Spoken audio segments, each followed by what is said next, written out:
ईमानदार मजदूर। श्रीरंगपुर नाम के गांव में शिवा नाम का एक आदमी रहता था। वो और उसकी पत्नी निर्मला बहुत मेहनत किया करते थे। गरीबी होने के कारण उनके खाने के भी लाले पड़ते थे। शिवा और निर्मला बहुत ही नेकदिल इंसान थे, लेकिन गरीबी के कारण कुछ लोग उनसे बुरा व्यवहार करते थे। ऐसे ही एक दिन अजी, ये लोग हमारे साथ ऐसा व्यवहार क्यों करते हैं? हमने इनका क्या बिगाड़ा है? पानी भरने गई तो अलग ही नजर से देखते हैं और गरीब होने का एहसास दिलाते हैं। हमने इनका कुछ नहीं बिगाड़ा। इन लोगों को हमें तकलीफ में देखकर बहुत मजा आता है। खैर, तुम इनकी बातों पर ध्यान मत दो, वरना जीना मुश्किल हो जाएगा। हमें हमेशा अच्छी बातें सोचनी चाहिए। चलो, मुझे भूख लगी है, खाना खाते हैं। हाँ चलिए, आप हाथ धोकर आइए, मैं खाना लगाती हूँ।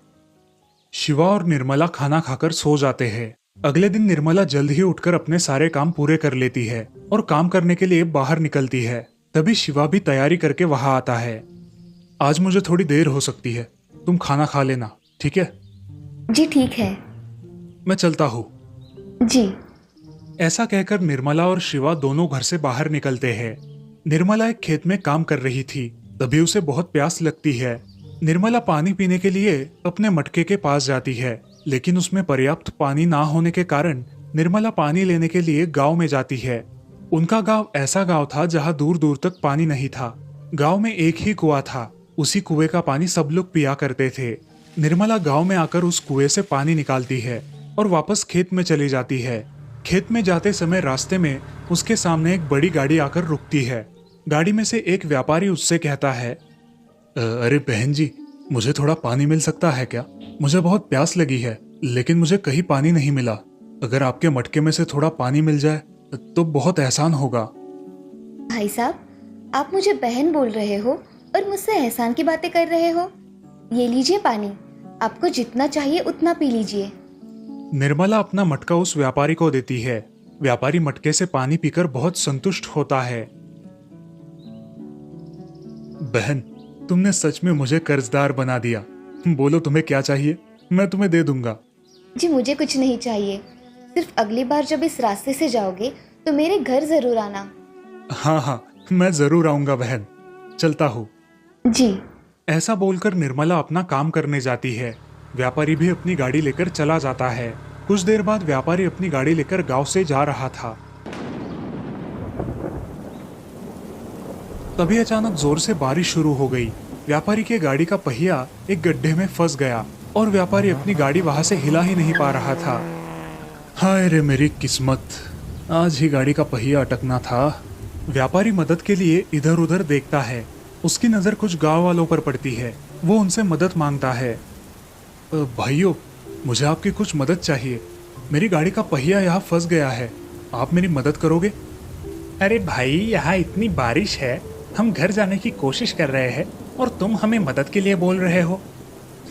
चलो भाइयों चलो, हमें इस बारिश में और नहीं भीगना है। हाँ चलो। ऐसा कहकर वो सभी लोग वहां से चले जाते हैं। व्यापारी फिर से गाड़ी में बैठकर गाड़ी शुरू करने की कोशिश करता है। तभी व्यापारी की नजर वहां से जाते हुए शिवा पर पड़ती है और, अरे भाई सुनते हो, मेरी गाड़ी इस गड्ढे में फंस गई है, क्या तुम मेरी मदद करोगे? जी साहब बिल्कुल, आप गाड़ी स्टार्ट करके देखिए, मैं पीछे से धक्का देता हूँ। व्यापारी गाड़ी में जाकर बैठता है और गाड़ी स्टार्ट करता है। शिवा गाड़ी को पीछे से धक्का मारता है।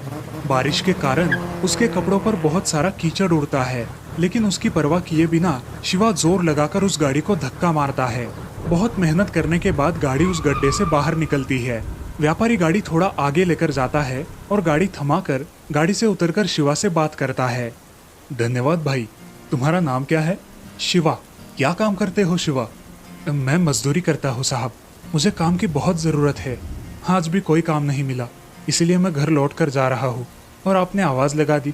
अच्छा, मेरा शहर में बहुत बड़ा कारोबार है, तुम वहाँ काम करने के लिए आ सकते हो। मुझे तुम्हारा स्वभाव बहुत अच्छा लगा, मैं तुम्हें मेरे कंपनी में नौकरी दे सकता हूँ। साहब आप सच कह रहे हैं? मैं आपका ये एहसान कभी नहीं भूलूंगा। मैंने जब बाकी लोगों से मदद मांगी तो कोई भी मदद करने के लिए आगे नहीं आया, और तुमने मेरी मदद बिना किसी स्वार्थ के कर दी, इसीलिए मैं बहुत खुश हूँ। मैं चलता हूँ, और हाँ, 8 दिनों बाद मैं तुम्हें और तुम्हारे परिवार को लेने के लिए यहाँ आऊँगा। हम सब शहर जाएंगे। तुम अपना सामान वगैरह पैक करके रखना। जी साहब। साहब, लेकिन हम इतने बड़े शहर में रहेंगे कहाँ? अरे तुम्हारे घर का भी इंतजाम कर दूंगा, तुम चिंता मत करो। जी साहब, मैं चलता हूँ, तैयारी करके रखना। जी साहब। ऐसा कहकर व्यापारी वहां से चला जाता है। शिवा भी अपने घर आता है। अरे निर्मला, सुनती हो? अब हम इस गांव में नहीं रहेंगे। 8 दिनों बाद हम शहर चले जाएंगे। मुझे एक बहुत बड़े साहब ने उनके कंपनी में काम दिया है। आप सच कह रहे हो? ये तो बड़ी खुशी की बात है। हाँ निर्मला, वो मालिक बहुत ही दयालु थे। वो हमें रहने के लिए घर भी देने वाले हैं। अब हम यहाँ नहीं रहेंगे। तुम सामान पैक करके रखना। जी ठीक है। ऐसा कहकर दोनों भी अपने अपने काम में लग जाते हैं। ऐसे ही कुछ दिन बीत जाते हैं और व्यापारी अपने कहे मुताबिक उन दोनों को लेने के लिए उस गांव में आता है। व्यापारी की आलीशान गाड़ी देखकर गांव वाले चकित हो जाते हैं। अरे, इतनी बड़ी गाड़ी, और वो भी शिवा के घर के बाहर। गाड़ी शिवा के घर के सामने आकर खड़ी हो जाती है। व्यापारी गाड़ी से उतरता है। अरे आइए ना साहब, आप सच में आ गए। मुझे मेरी आंखों पर विश्वास नहीं हो रहा। आइए ना, आइए। अब व्यापारी उसके घर में आता है। तभी निर्मला पानी लेकर आती है। भाई साहब, आप मेरे घर आए? बैठिए ना। मेरे लिए ये तो बड़ी सौभाग्य की बात है कि आप मेरे घर आए। तुम दोनों एक दूसरे को पहचानते हो? हम पहले भी मिले हैं। ये मेरी बहन है। जी, भाई साहब को बहुत प्यास लगी थी, इसी वजह से मैंने उन्हें पानी पिलाया और तब से मैं इनकी बहन हो गई। अच्छा, ये तो बड़े आश्चर्य की बात है। शिवा और निर्मला व्यापारी की गाड़ी में बैठकर शहर चले जाते हैं।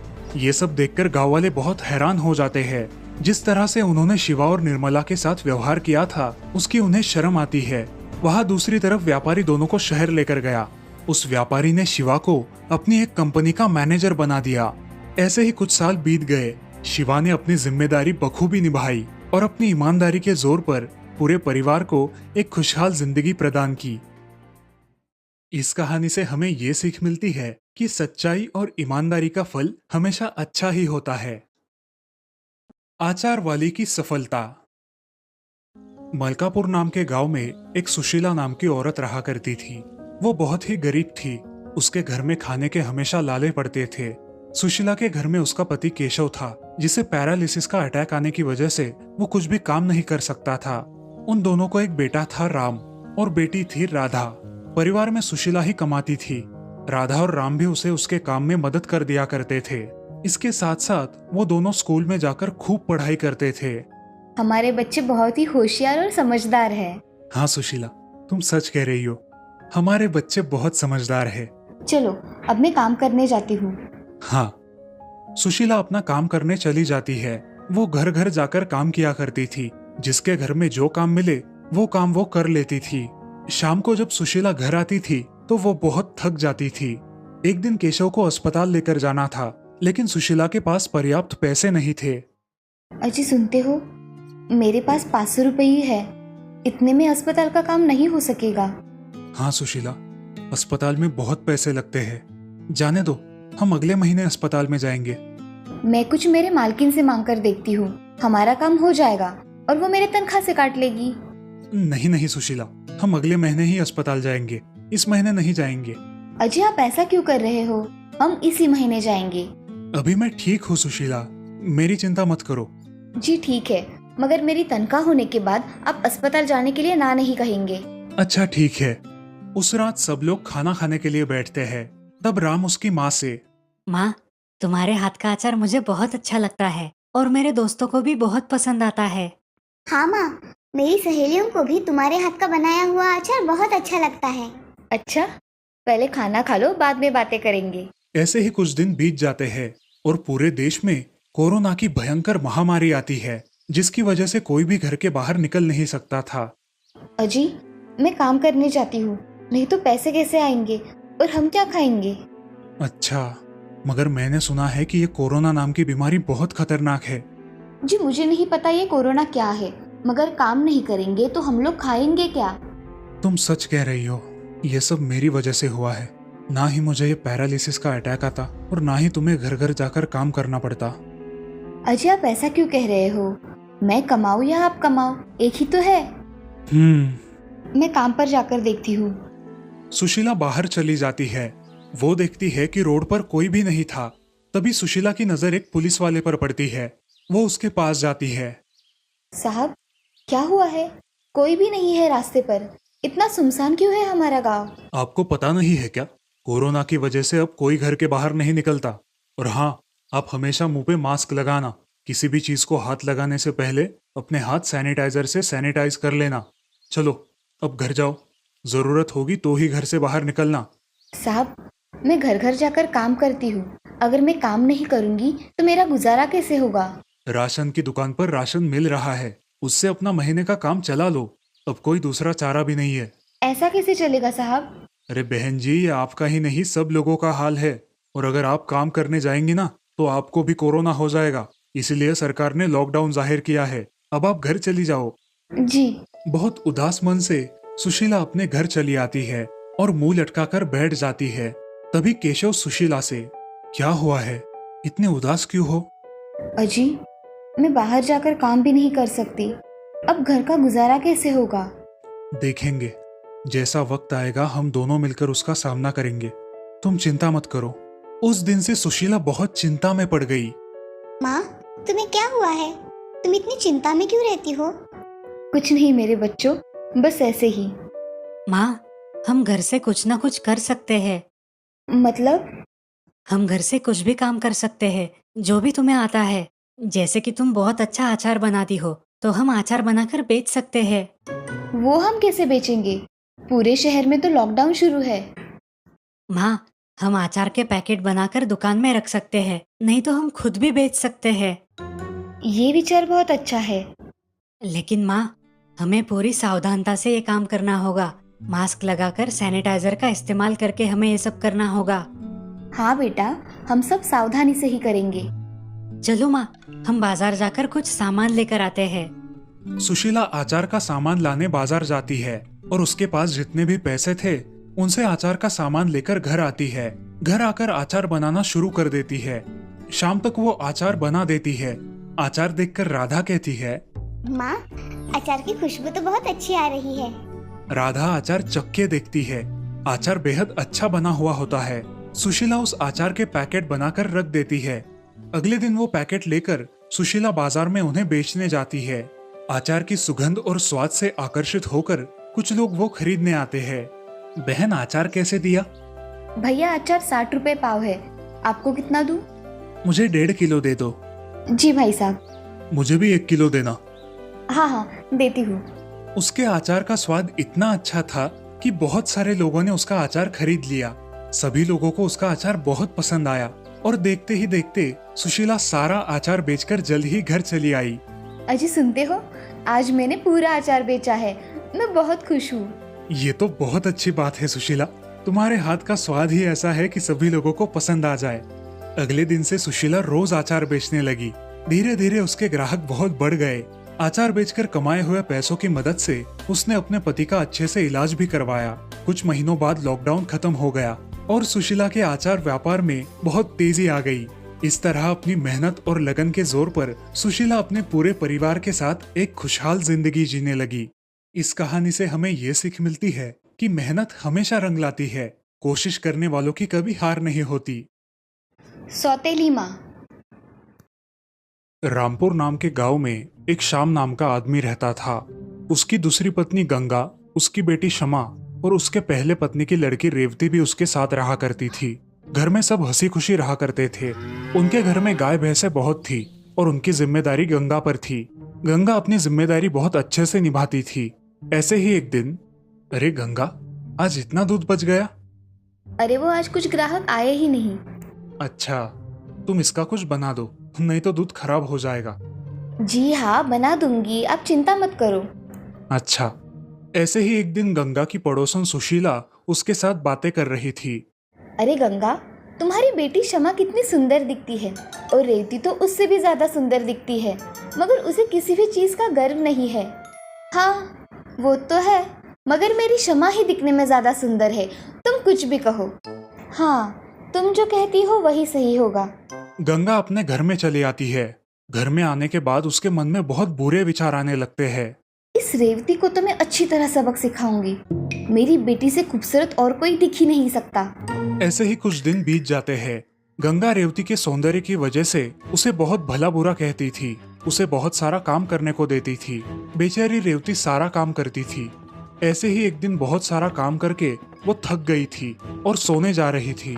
तभी वो अपने माँ के कमरे के पास गई और मन ही मन बोली, माँ, तुम मेरे साथ ऐसा क्यों कर रही हो पता नहीं, मगर तुम मेरी माँ हो, इसलिए मैं तुम्हारी सारी बात मान लेती हूँ। ऐसा कहकर वो वहां से निकल ही रही थी कि तभी उसकी नजर उसके पैर के पास पड़े एक सांप पर गई। वो जोर से चिल्लाई और तभी वो सांप जाकर उसकी सौतेली माँ को काट लेता है। सांप के काटते ही गंगा नींद से उठ जाती है और बहुत डर जाती है। माँ, तुम्हें सांप ने काटा है, मैंने अभी देखा है, वो वहाँ गया है। अब मैं क्या करूँ? मैं अब जिंदा नहीं बचूंगी। हे भगवान, बचा ले मुझे। ऐसा कहकर वो जोर जोर से रोने लगी। उसकी आवाज सुनकर पति श्याम और उसकी बेटी शमा भी वहां आ गई। सब लोग बहुत चिंता में डूब गए। तभी रेवती ने अपने माँ के पैर को एक कपड़े से बहुत पक्का बांध दिया और जहाँ उस सांप ने काटा था वहां अपना मुंह लगाकर खून चूसने लगी। वो खून बाहर थूककर निकालने लगी। धीरे धीरे रेवती बेहोश हो जाती है और उसी के साथ गंगा भी बेहोश हो पड़ती है। हे राम, अब मैं क्या करूं? मेरी मदद करो भगवान। ऐसा कहकर श्याम बहुत घबरा जाता है और अपने पड़ोसी मित्र रंगा के पास मदद मांगने जाता है। रंगा, मेरी पत्नी को सांप ने काट लिया है और उसके पैर को रेवती ने चूस लिया, इसलिए अब वो भी बेहोश हो गई है। मेरे साथ चलो, हम उन्हें अस्पताल लेकर जाते हैं। हाँ हाँ चलो। रंगा और श्याम उसके घर गए और उन दोनों को उठाकर अस्पताल लेकर आए। अस्पताल में डॉक्टर ने कहा, इनको सांप ने काटा है, इनका जल्द ही इलाज करना पड़ेगा। हाँ डॉक्टर, मेरी पत्नी और बेटी दोनों को बचा लीजिए। जी। ऐसा कहकर श्याम और रंगा बाहर खड़े रहते हैं। रेवती और गंगा को अस्पताल में इलाज के लिए दाखिल कर लिया जाता है। श्याम बहुत चिंता में पड़ जाता है। ऐसे ही थोड़ी देर बाद डॉक्टर बाहर आते हैं। इनके पति कौन है और पिताजी? हाँ डॉक्टर साहब, वो मेरी लड़की है, उसने अपने माँ की जान बचाई है। हाँ, अब वो दोनों खतरे से खाली है, उस लड़की ने उनकी जान बचाई है। क्या हम उन्हें मिल सकते हैं? जी हाँ, अब आप उनको मिल सकते हैं। धन्यवाद डॉक्टर साहब। जी। ऐसा कहकर डॉक्टर वहां से चले जाते हैं। श्याम गंगा और रेवती को देखने के लिए अंदर कमरे में जाता है। तभी गंगा आंखें खोलती है। अजी, मुझे तो सांप ने काटा था ना? हाँ गंगा, तुम्हें सांप ने काटा था और तुम दोनों बेहोश थी, लेकिन अब तुम खतरे से बाहर हो। और थोड़ी देर हो जाती तो न जाने क्या हो जाता। कौन दोनों? तुम और रेवती। रेवती ने तुम्हारी जान बचाई है गंगा, जिसका तुम हमेशा तिरस्कार करती आई हो। मुझे माफ कर दीजिए, मुझसे मेरी बच्ची को पहचानने में बड़ी गलती हो गई। अब तुम आराम करो। तभी रेवती को भी होश आता है। होश आते ही वो अपने माँ के बारे में पूछती है। माँ कैसी है पिताजी? उसे कुछ हुआ तो नहीं ना? ये सुनकर गंगा की आंखें भर आई। वो उठकर रेवती के पास आई। मेरी बच्ची, मुझे माफ कर दो, मैंने तुम्हें बहुत भला बुरा कहा। नहीं माँ, तुम तो मेरी प्यारी माँ हो। गंगा को अपने बर्ताव पर शर्मिंदगी महसूस हुई और उस दिन के बाद उसने अपनी बेटी से सौतेला व्यवहार करना बंद कर दिया। 2 दिनों बाद उन्हें अस्पताल से छुट्टी मिल गई और वे दोनों घर आकर खुशी खुशी एक साथ रहने लगी। इस कहानी से हमें ये सीख मिलती है कि जिंदगी में कभी भी किसी के सौंदर्य को नहीं बल्कि उसके गुणों को महत्व देना चाहिए। सोने का खजाना। बहुत समय पहले की बात है। आजमगढ़ नाम के राज्य के एक छोटे से गांव में मक्खीलाल और उसका परिवार रहता था। मक्खीलाल बहुत ही नेकदिल और दयालु व्यक्ति था। वो हमेशा घर आए लोगों की मदद किया करता था। उसका मानना था कि हमारे हालात जैसे भी हो, उन हालातों में भी हो सके उतनी किसी की भी मदद करनी चाहिए। आखिर हम इस संसार में किसी न किसी कारणवश आते हैं और भगवान हमेशा उन लोगों का ही साथ देता है जो दूसरों को खुशियां दे। वो ये बात अपने दोनों बच्चों को भी हमेशा समझाता था। लेकिन मक्खीलाल के दोनों बेटे बड़े ही आलसी थे। वो दिन भर घर पर ही खा पीकर सोए रहते। मक्खीलाल के पास 7-8 गायें थी और कुछ भैंसे भी। हर सुबह उठकर वो अपने जानवरों को चराने के लिए जंगल ले जाता। शाम को दूध निकालकर पास वाले गांव में साइकिल से जाके बेच आता। ऐसे ही दिन बीत रहे थे। एक दिन मक्खीलाल अपनी पत्नी से कहता है, अरे निर्मला, जरा इधर आओ, मुझे तुमसे कुछ बात करनी है। क्या हुआ जी? आज कहीं बाहर जाना है क्या आपको? अरे नहीं भाग्यवान, मैं तो अपने दोनों बेटों को लेकर चिंतित हूँ। ना ही ये कुछ काम करते हैं और ना ही अच्छे से बात करते हैं। बस दिन भर खा पी कर सोए रहते हैं। कब ये जिम्मेदारियों का बोझ अपने कंधों पर लेंगे पता नहीं। उम्र के हिसाब से अब मुझसे भी ये सारे काम नहीं होते। हाँ, मैं भी यही सोच रही थी। अब दोनों को अपने अपने काम बांट कर देने चाहिए। आज शाम को ही आप दोनों को अपने अपने काम समझा दो और थोड़ा सख्ती से पेश आओ। ठीक है, अब इसके अलावा कुछ दूसरा पर्याय भी नहीं। मक्खीलाल और निर्मला घर के अंदर जाते हैं। तभी राजू और पिंटू अंदर आकर अपनी माँ से बोलते हैं। अरे माँ, जल्दी खाना दो, बहुत भूख लगी है। हाँ माँ, मुझे भी। अरे राजू, पिंटू, जरा यहाँ बैठो, मुझे तुमसे कुछ जरूरी बात करनी है। तुम्हारी माँ तब तक खाना लेकर आ जाएगी। देखो बेटा, अब तुम दोनों बड़े हो गए हो, तुम्हें तुम्हारी जिम्मेदारियां संभालनी चाहिए। आज से मैं घर की सारी जिम्मेदारियां तुम दोनों पर डालता हूँ। मुझसे अब कोई काम नहीं हो पाता। कल से तुम दोनों भाई जानवरों को लेकर जंगल जाओगे और दूध निकालकर बेचने भी जाओगे। लेकिन पिताजी, आज तक तो हम कभी जंगल में अपने जानवरों को लेकर नहीं गए। क्या हमसे ये हो पाएगा? उसमें कौन सी बड़ी बात है। अपने गाय और भैंसों को हमेशा की तरह छोड़ देना है और बस उनके पीछे पीछे चलना है। बस इतना ध्यान रखना है कि वो किसी के खेतों की फसल में ना जाए। इतना ही तो है। दूसरे ही दिन राजू और पिंटू को मक्खीलाल सुबह सुबह जल्दी उठाता है, उनसे सारे काम करवाता है। राजू और पिंटू को ये सारे काम करने में बड़ा ही आलस आता है। दोनों भी जैसे तैसे काम खत्म करते हैं और नदी के किनारे जाकर बैठ जाते हैं। अरे यार पिंटू, पिताजी ने ये क्या नया नाटक लगा के रखा है? ये भी कोई हमारी उम्र है काम करने की? अभी तो हमें बस खाना पीना, घूमना और सोना चाहिए। हाँ भैया, लेकिन अब कर भी क्या सकते हैं? हाँ भाई, अब दूसरा कोई चारा ही नहीं है हमारे पास। ऐसा कहकर दोनों वहां से घर चले गए। धीरे धीरे दोनों भाई अच्छे से काम करने लगे और अब उन्हें उस काम की आदत भी पड़ गई। दोनों हंसी खुशी काम करने लगे, गरीबों की मदद भी करने लगे। ये सब देखकर मक्खीलाल और निर्मला भी बहुत खुश हो गई। ऐसे ही एक दिन राजू और पिंटू जंगल में अपनी गायों को चराने के लिए लेकर गए थे। अचानक जोर से बारिश शुरू हो गई और बारिश से बचने के लिए दोनों भी एक बड़े से पेड़ के नीचे खड़े हो गए। तभी राजू की नजर पेड़ पर लगे एक दरवाजे पर पड़ती है और राजू चौंक कर पिंटू से कहता है। अरे पिंटू, जरा यहाँ देख तो, ये एकदम दरवाजे की तरह लग रहा है। इतने बड़े विशाल पेड़ में दरवाजा कैसे हो सकता है? हाँ भैया, ये तो दरवाजे जैसा ही लग रहा है। चलो इसे ढकेल के देखते हैं। राजू और पिंटू दोनों मिलकर उसे ढकेलने की कोशिश करते हैं, लेकिन दरवाजा जल्दी खुलता ही नहीं। दोनों अपनी पूरी ताकत लगा देते हैं और जैसे तैसे करके वो दरवाजा खोल लेते हैं। अरे भाई राजू, हमने इस दरवाजे को खोल तो दिया, लेकिन अब इसके अंदर जाने मत बोलना। इसके अंदर कोई भूत वूत होगा तो हम दोनों को कच्चा चबा जाएगा। अरे चुप, डरपोक कहीं का। इतनी मेहनत से खोला है, एक बार अंदर क्या है जानकर ही घर वापस जाएंगे। चलो, और तुम्हारी जेब में जो माचिस है ना, उससे जरा ये 2 लकड़ियां जला दो। अंदर बहुत अंधेरा है, उस रोशनी के सहारे हम अंदर जाएंगे। पिंटू थोड़ा डरा सहमा सा राजू की ओर देखता है और 2 लकड़ियां जलाकर उनकी 2 मशालें तैयार कर लेता है। उनमें से एक मशाल राजू को देता है। भाई, तुम मुझसे बड़े हो, तुम आगे चलो, मैं तो तुम्हारे पीछे पीछे ही आता हूँ। मुझे बहुत डर लगता है। अरे हाँ हाँ, मुझे पता है तुम फट्टू हो। चलो, अब चुपचाप मेरे पीछे चलो। दोनों हाथ में मशाल पकड़े उस दरवाजे के अंदर जाते हैं। उस पेड़ के दरवाजे के अंदर जाते ही उन्हें एक सुरंग नजर आती है। वहां के बड़े बड़े मकड़ी के जाले साफ करते हुए दोनों आगे बढ़ते हैं। थोड़ी दूरी तय करने के बाद उन्हें उस सुरंग से रोशनी आती दिखाई देती है। पिंटू, पिंटू देख रहे हो? ऐसा लग रहा है कि आगे किसी चमचमाते खजाने की सुनहरी रोशनी है। हाँ भैया, लग तो ऐसे ही रहा है, लेकिन क्या पता खजाने के अलावा कुछ और ही निकला तो। अरे तुम हमेशा उल्टा ही क्यों सोचते हो, डरपोक। चलो मेरे पीछे। दोनों उस रोशनी की तरफ आगे बढ़ते हैं। जैसे ही वो उस रोशनी के पास जाते हैं, वो देखते हैं कि वहां चमचमाते हीरे, जवाहरात, सोने के सिक्कों से भरे घड़े, बहुमूल्य सोने की मूर्तियां, माणिक मोती, ये सब भरे पड़े हैं। जैसे कि वो सुरंग कुबेर के खजाने से भरी हो। ये नजारा देखकर उनकी आंखें फटी की फटी रह जाती है।